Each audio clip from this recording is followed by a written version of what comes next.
자, 챕터 60 노동조합 대표자의 협약 체결권과 인준투표제에 대해서 살펴보도록 하겠습니다.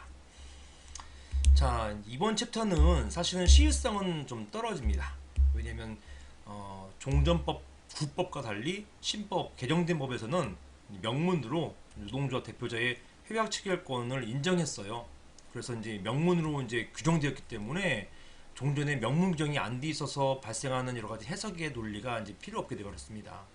그 다음에 인준투표제에 있어서도 판례는 계속 부정적인 입장을 고수하고 있어요. 이런 것들이 변경되지 않기 때문에 따라서 크게 시효성은 이제 떨어집니다. 자, 한번 보시겠어요.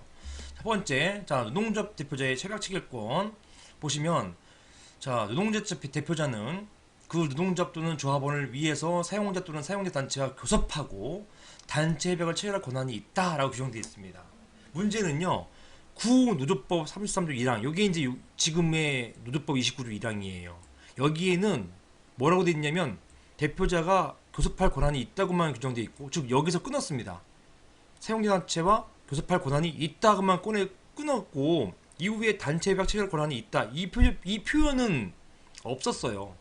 그러니까 어떤 내용이 있었냐면 이 노동자 대표자는 교섭할 권한만 있는 것이지 단체 협약을 체결할 권한은 없는 것 아니냐, 이런 어떤 해석에 대한 다툼이 있었습니다.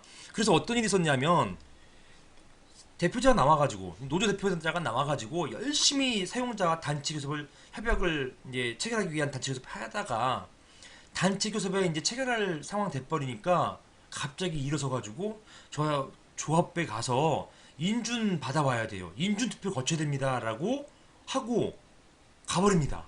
그럼 사용자로서는 열심히 해가지고 어떤 합의안을 만들어 놨더니만 여기에 대해서 또 노조의 어떤 인준투표를 거쳐야 된다고 생각하니까, 그럼 내가 왜 이렇게 열심히 했었지?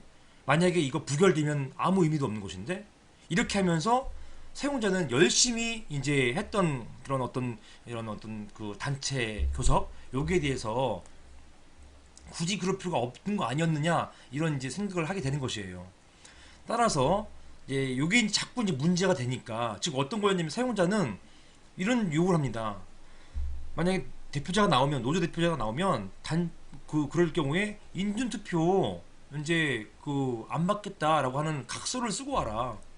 단체 협약 체결을 아예 다 해버리고 인준투표 안 받겠다는 각서를 가지고 오면 단체 교섭에 응할 것이고, 그렇지 않으면 단체 교섭에 응하지 않겠다, 이런 다툼이 막 이제 생겨버리는 것입니다. 그러면 이제 노조 입장에서는 단체 교섭 거부해? 이건 부당노동행위야, 부당노동행위야, 이렇게 주장하니까 이것 가지고 끊임없는 다툼이 이제 있었거든요.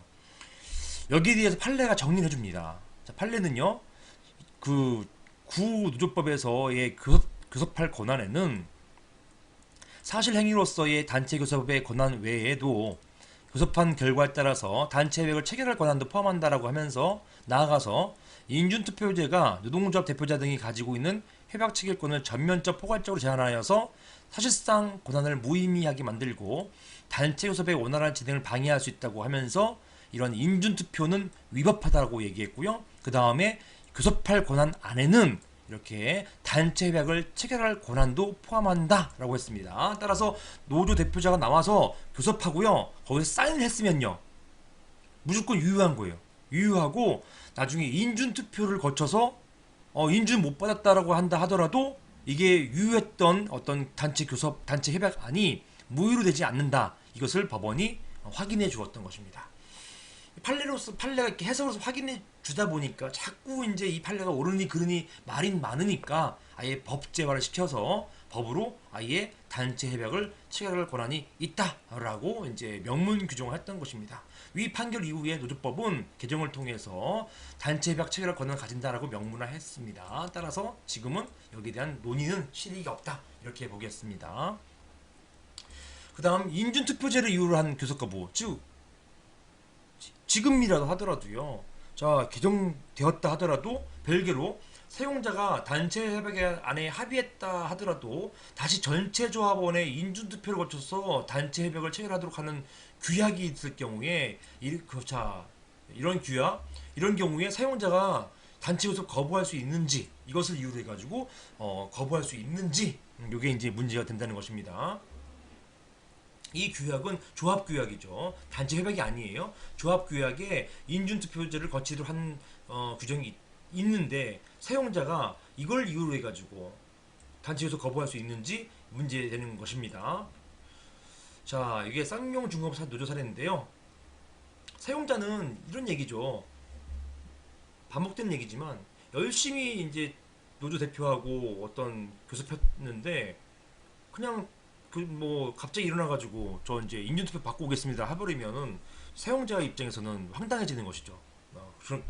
그렇기 때문에 만약에 인준투표제의 규정이 있으면은 나 단체에서 거부하겠다 이렇게 얘기할 수 있는 것인지 이게 문제됐던 사안입니다.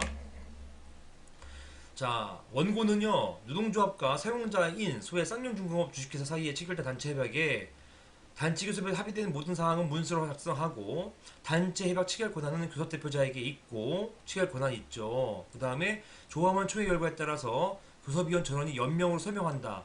단, 본 조항은 노동조합 규약이 정하는 바에 따른다고 규정하고 있었고요. 자, 피고는 원고에게 노동조합 대표자는 단체 교섭 및 단체 협약 체결권을 가지고 있기 때문에 노동조합의 대표자가 사용자와 단체 교섭을 거쳐서 단체 협약을 체결하는 경우에는 조합원 총회의 의결에도 불구하고 그 효력이 발생하는 것으로서 이 사건 단체 협약을 변경 보완하라고 지시했습니다. 이렇게 단체 협약 이런 식으로 이제 그 조합 총회 의결을 거치는 거 다시 거치는 것 이거 하지 마 이렇게 이제 변경 보완하라고 지시했던 것입니다. 이에 원고 노동조합은 이러한 지시는 위협하다고 주장하면서 이제 단체 협약 변경 명령 취소 해소를 제기했던 것이죠. 관할관청이 이런 이제 명령하니까 변경 명령하니까 여기에 불응해가지고 변경 명령 취소의 소송을 제기했던 것입니다. 자, 원심은요 피고 단체 협약 변경 보완 지시 처분은 위법하다. 이런 규약을 둘 수도 있는 것이지 뭐 이런 규정 둘 수도 있는 것이지 뭐 이렇게 했는데 대법원은 이거를 정면으로 반박했어요. 파기환송했습니다. 판례는요 이러한 인준투표제로 인해서 조합원 총회에서 합의안이 거부될 경우 교섭의 성과를 무로 돌릴 위험성이 있고 사용자는 최종적인 결정 권한이 없는 노조 대표자와 교섭을 회피하거나 성실한 교섭을 꺼리게 될 것이기 때문에 따라서 인준투표제를 이유로 교섭을 거부한다 하더라도 부당노동행위에 해당하지 않고 이에 대항하는 노동조합의 쟁의는 오히려 정당성이 부정된다라고 판시했던 것입니다. 인준투표를 이유로 해가지고 사용자가 교섭을 거부한다 하더라도 그거 괜찮다는 것이에요. 오히려 이런 교섭 거부했다고 해가지고 쟁의행위 한다고 한다면 이것은 정당성 상실, 쟁의행위로서의 정당성을 상실한다라고 판시했던 것입니다. 검토 보시면 자, 노동조합 대표자 또는 수임자가 단체 교섭의 결과에 따라서 사용자와 단체 협약의 내용을 합의한 후 다시 협약안 가부에 관해서 조합원 총회의 의결을 거친 후에만 단체 협약 체결할 것이라고 한다면 노사 쌍방 간의 진지한 타협과 양보를 기대하기 어렵다. 아직 애매하기 때문에 그런 것이에요. 확고하지 않기 때문에. 그와 같은 상황에서 사용자 측의 단체 교섭 회피 또는 해태를 정당한 이유가 없는 것이라고 비난하기도 어렵다. 따라서 결국 사용자는 단체 교섭 거부 가능하다. 이렇게 되는 것입니다.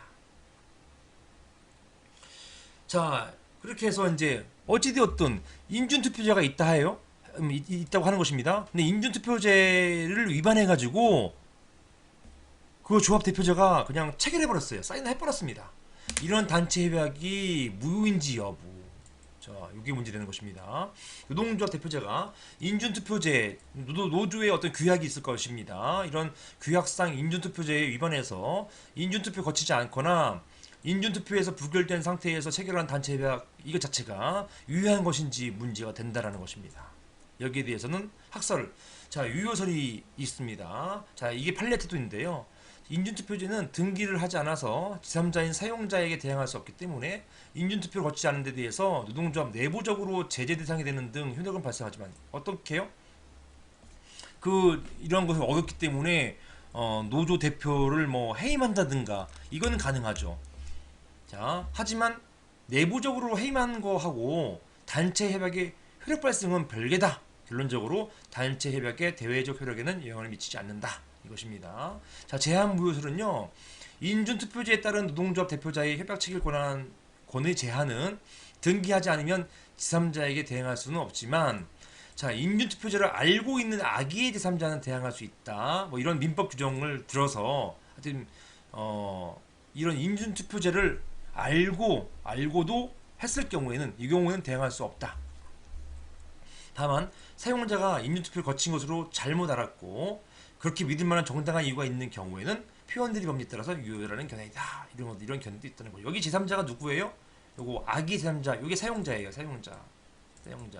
인준투표제라는 것에 대해서 제3자, 사용자에게 대항할 수 없는 것이지만 이런 인준투표제를 알고 있었던 사용자에게는 대항할 수 있다. 이런 견해가 이제 제한무효설이 되겠습니다. 판례는 온전하게 유효설이에요.